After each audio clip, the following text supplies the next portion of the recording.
The combination formula for subtracting 6 is equal to minus 10 plus 5 minus 1.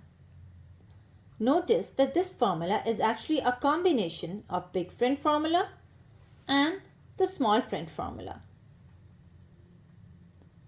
Now 6 needs to be subtracted. Now notice that the sign of the big friend is same as the number that needs to be subtracted, while the sign of the small friend formula is opposite of that. And there is also a third number that will be subtracted. Now to remember this third number, again use the same trick.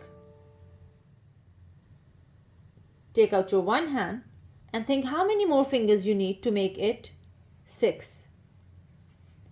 So you need one more finger.